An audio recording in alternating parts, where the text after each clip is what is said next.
നമസ്കാരം. മലയാള സിനിമയുടെ പ്രിയപ്പെട്ട അമ്മ, മലയാളികളുടെ പ്രിയപ്പെട്ട കവിയൂർ പൊന്നമ്മ അന്തരിച്ചിട്ട് ഏകദേശം ഒരാഴ്ചയോട് അടുക്കുകയാണ്. കവിയൂർ പൊന്നമ്മയുടെ അന്തിമ കർമ്മങ്ങൾ ഇപ്പോൾ ആലുവയിലെ ശ്രീപദം വീട്ടിൽ പുരോഗമിച്ചുകൊണ്ടിരിക്കുകയാണ്. അനിയനും കുടുംബവും അതുപോലെ തന്നെ അനിയത്തിയുടെ മക്കൾ ഒക്കെ ഈ കുടുംബത്തിൽ എത്തി കവിയൂർ പൊന്നമ്മയുടെ ബാക്കി പരിപാടികൾ, അതായത് മരണശേഷമുള്ള അടിയന്തരം ഉൾപ്പെടെയുള്ള പരിപാടികളിൽ പങ്കെടുക്കുന്നുണ്ട്. കഴിഞ്ഞ ദിവസമാണ് കവിയൂർ പൊന്നമ്മയുടെ മകൾ ബിന്ദുവും മക്കളും അതുപോലെ അവരുടെ ഭർത്താവും ഒക്കെ ആലുവയിലെ ശ്രീപദം വീട്ടിലേക്ക് എത്തിയത്. മരണത്തിൽ, അതായത് കവിയൂർ പൊന്നമ്മ മരിക്കുമ്പോൾ മകൾ ബിന്ദു അടുത്തുണ്ടായിരുന്നില്ല.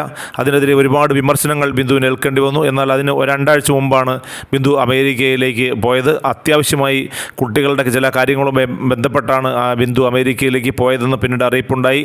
ഏകദേശം കുറച്ച് നാളുകളായി കവിയൂർ പൊന്നമ്മയും ബിന്ദുവുമായി അത്ര സ്വരച്ചേർച്ചയിലല്ലായിരുന്നു എന്നുള്ള വാർത്തകൾ നിരന്തരം കിട്ടു പിന്നാലെയാണ് കവിയൂർ പൊന്നമ്മയുടെ മരണത്തിന് ബിന്ദു എത്തിയില്ല എന്ന തരത്തിലുള്ള വാർത്തകൾ വരുന്നത്.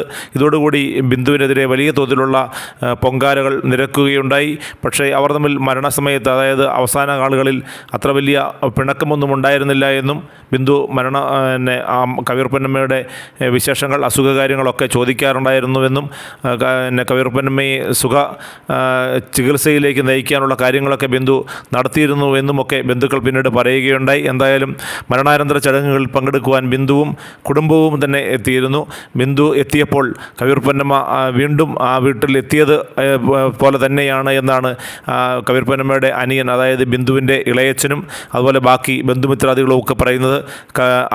പൊന്നമ്മ ചേച്ചി ഉള്ളതുപോലെ തന്നെയാണ് ബിന്ദുവും ഇപ്പോൾ ഉള്ളത്. അതുകൊണ്ട് തന്നെ ഞങ്ങൾക്ക് പൊന്നമ്മ ചേച്ചി മരിച്ചതായിട്ടുള്ള ഒരു തോന്നൽ ഇല്ല എന്ന് അനിയൻ പറയുന്നു. എന്തായാലും മരണാനന്തര ചടങ്ങുകൾ ആലുവയിലെ ശ്രീപദം വീട്ടിൽ പുരോഗമിക്കുകയാണ്.